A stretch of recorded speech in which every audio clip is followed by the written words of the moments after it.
suite et fin du 64 minutes sur TV5 Monde. Avant de revoir l'essentiel, les temps forts de l'émission, d'abord un point sur les titres de l'actualité.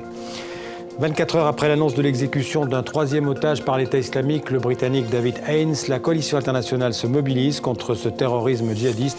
Une conférence internationale aura lieu demain à Paris à l'initiative de la France.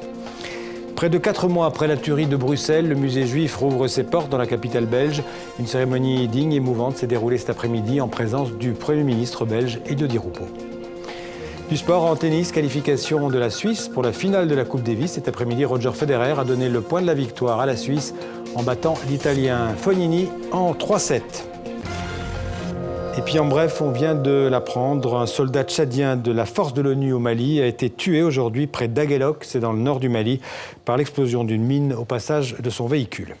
Tout de suite, le rappel de l'essentiel de ce monde en français, le résumé en images du 64 minutes préparé par Pascal Bourgault et Hervé Garcia.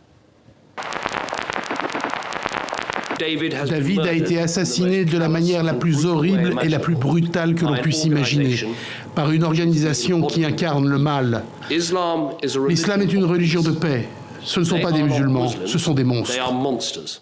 30 pays vont participer à cette conférence ce lundi à Paris. Il y a un noyau dur de 10 pays occidentaux, mais il faut bien sûr élargir cette coalition, encore une fois, d'abord au monde arabe et au monde musulman. Enfin, il y aura un grand absent, c'est l'Iran.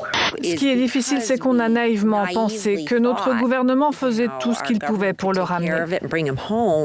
Et ça a retardé nos efforts. La connaissance de l'islam, en plus, pour nos sociétés actuelles, est d'une certaine façon très déformé par l'existence de ces mouvements terroristes qui dominent l'actualité, quand en réalité les peuples de l'islam ont été des peuples très pacifiques, créateurs de culture. Un cessez-le-feu appliqué dans l'est de l'Ukraine sur le papier. C'est un autre projet qu'a Vladimir Poutine. Son projet, c'est de pouvoir, sinon annexer l'Ukraine, c'est impensable, mais déstabiliser profondément ce pays et ne jamais lui permettre d'accéder à cette démocratie et à cette occidentalisation à laquelle elle aspire. Aujourd'hui encore, comme vous le voyez, il y a un autre mort. C'est tous les jours comme ça. Il y a des morts tous les jours. Ça veut dire qu'il y a plein de monde qui passe ici. Il faut immédiatement envoyer des gens qui sont des spécialistes. Il faut faire un appel à volontaires. Philippe Falardeau remporte le prix du jury de cette 40e édition. The Good Lie, inspiré de faits réels, avec notamment Reese Witherspoon. C'est l'histoire de 4 orphelins survivants d'une attaque de leur village dans l'ancien Sud-Soudan.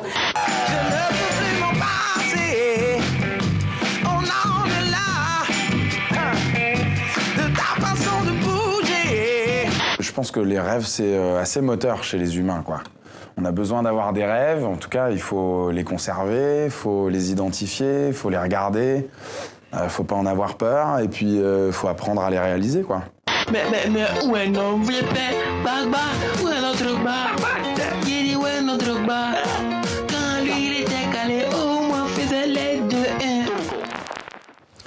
Avant de nous séparer, une pensée pour Serge Lazarevitch, le dernier otage français détenu quelque part au Sahel depuis 1025 jours.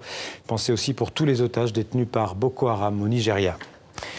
Voilà, fin du 64 minutes. Demain, vous avez rendez-vous avec Mohamed Kassi et toute l'équipe du Monde en français. Merci de votre fidélité. Bonne suite de programme sur TV5 Monde. À bientôt.